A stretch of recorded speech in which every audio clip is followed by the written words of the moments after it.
ក្តីព្រះអរិយសង្ឃក្តីគុណទេវតាឆ្នាំចាស់គុណទេវតាឆ្នាំថ្មីសូមយាងមកបដិស្ថានលើតបងសេរសាទូលប្រាប់បង្គំខ្ញុំព្រះអង្គទាំងអស់គ្នាសត្យាសោថៃភវន្តតេសូមកំណោលៀបជោគកំណោលៀបជ័យសិរីសួស្តីចម្រើនកើនមានអល់លោកសុកឃ្លីនអ្នកស្រីសាបសរិទ្ធដែលរៀបចំកិច្ចពិធីនិមន្តប្រសង់តាបាំងស្គលនិងសម្ពុះបើនៅគណៈសាងថ្មីនេះសូមបានសេចក្តីសុខនិងសេចក្តីចម្រើនជាលំដាប់ចាប់ពីថ្ងៃធ្វើកិច្ចនេះតរៀងទៅតែចិត្តម្ចាស់ថ្លៃថ្ងៃនេះថ្ងៃជាពលាល្អថ្ងៃជាពលាបានថ្ងៃជោគថ្ងៃជ័យថ្ងៃដ៏មានសិរីសួស្តីដែលស្ថិតក្នុងថ្ងៃច័ន្ទ11រោចរនោចខែចែកឆ្នាំម្សាញ់សប្តាហ៍ស័កពុទ្ធសករាជ2569ត្រូវនៅថ្ងៃទី13ខែមេសាគ្រិស្តសករាជ2026ដោយការបានអញ្ជើញវត្តមាននៅកំពង់ពោះពីលោកម៉ែលោកឪអ៊ំធំនីនារៀបចំពិធីកិច្ចដើម្បី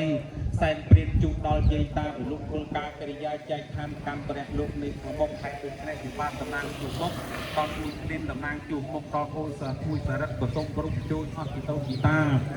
ឡើងកងឡើងណាទាំងសងខាងលោកពលការកិរិយាចែកឋានកម្មព្រះលោកនៃខាងមុខផ្នែកខាងសាច់ញាតិមួយទាំងពីរក្តីផ្នែកខាង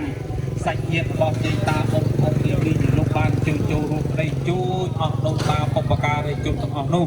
លោកមកបរិស្ថាននៅក្នុងទីអាសនៈនេះដើម្បីសោយនិកយាបូជាហើយក្រែងលោកអស់លោកប្របានដឹងប្របានលឺទេយើងខ្ញុំក៏សូមពឹងប្រដឹងទេវតាដែលលោកមានតិចទឹកភ្នែកទឹកទៅប្រាប់ដូនតារបស់ផងគាត់ឲ្យមកបរិស្ថានក្នុងទីអាសនៈនេះតាមកាលគូយើងតាយើងមកដល់មកណា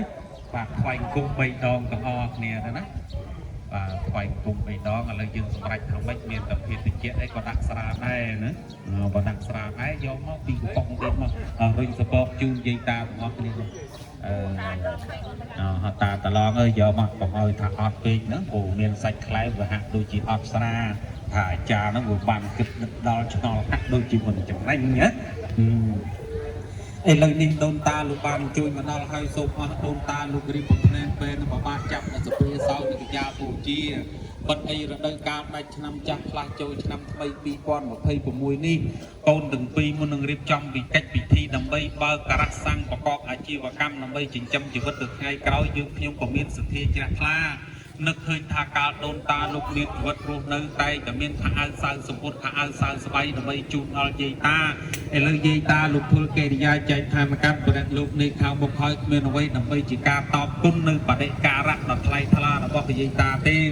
មានតែនិមន្តប្រសង់ដើម្បីដើរបាំងស្គលមុននឹងដើរបាំងស្គលជួយអស់យាយតាបុព្វការីជនអើយត្រូវកវលទាំងពីរលវងអើយនិមិត្តសញ្ញារកស៊ីធំធីហើយនឹងត្រូវនឹងជួយអស់យាយតាបុព្វ